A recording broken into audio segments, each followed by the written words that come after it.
நடிகர் விஜய் தாவேகா தலைவரா தமிழக சட்டசபை தேர்தலை எப்படி அணுக போறாருங்கிறதுக்கு அவருக்கு முன்னாடி 3 ஆப்ஷன் இருக்கு.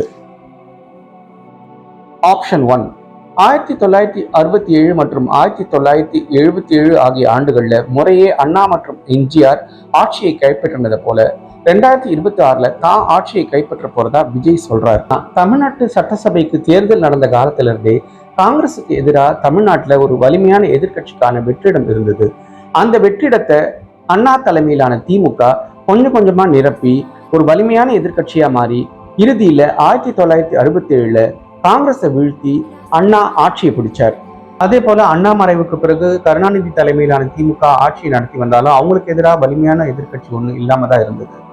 திரு எம்ஜிஆர் அவர்கள் கருணாநிதியினுடைய குடும்ப அரசியலை எதிர்த்து தீய சக்தி திமுக அப்படின்னு வர்ணிச்சு திமுகவுக்கு எதிராக அண்ணா திமுகன்ற கட்சியை நிறுவி அதை வலிமையான எதிர்கட்சியா மாத்தி 1977ல திமுகவை வீழ்த்தி ஆட்சியை பிடிச்சாரு எம்ஜிஆர்.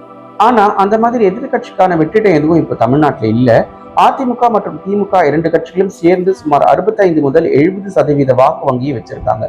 மிச்சம் இருக்கிற 30% வாக்கு வங்கியை தான் சுமார் 10க்கும் மேற்பட்ட கட்சிகள் வச்சிருக்குது.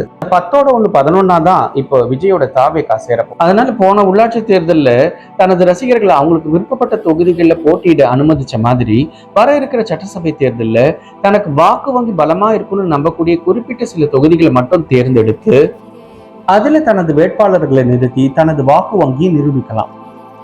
அதனால போட்டியிட்ட முதல் பொது தேர்தலையே தோல்வியை சந்திச்சாருன்ற கெட்ட பேரு விஜய்க்கு ஏற்படாது. எப்படியும் அடுத்த தேர்தலுக்கு பின்னாடி எதிர்கட்சிக்கான வெற்றிடம் ஏற்பட்டுடும். அந்த வெற்றிடத்தை கொஞ்சம் கொஞ்சமா நிரப்புற மாதிரி மக்களுக்காக போராடி கட்சியை வளர்த்து திரைப்படத்துறையிலிருந்து கொஞ்சம் கொஞ்சமா விலகி முழு நேர அரசியல்வாதியா மாறி விஜய் செயல்பட்டா 2031 தேர்தலுக்குள்ள அவரோட தாவேகா 30% இருக்கிற ஒரு பெரிய கட்சியா வளர்ந்து வர்றதுக்கு நிறைய வாய்ப்புகள் இருக்கு. ஆனா இந்த ஆப்ஷனை விஜய் நிச்சயமா எடுக்க மாட்டார். ஆப்ஷன் 2, அதிமுகவும் விஜயோட தாவேகாவும் தனித்தனியா தேர்தலை சந்திச்சா பொது எதிரியான திமுக தனது கூட்டணி பலத்தால மிக எளிதா வெற்றி பெற்றுடணும் சிலரும், ஆனா இல்ல திமுகவோட சிறுபான்மையினர் வாக்குகளை விஜய் பிரிச்சிடுவாருங்கிறதால திமுகவுக்கு தான் நஷ்டம்னு சிலரும் கருத்து தெரிவிச்சாலும் விஜய் தேர்தலை சந்திச்சு தனது வாக்கு வங்கியை நிரூபிக்கிற வரைக்கும் இந்த கருத்துக்கள் எல்லாமே கற்பனை தான்.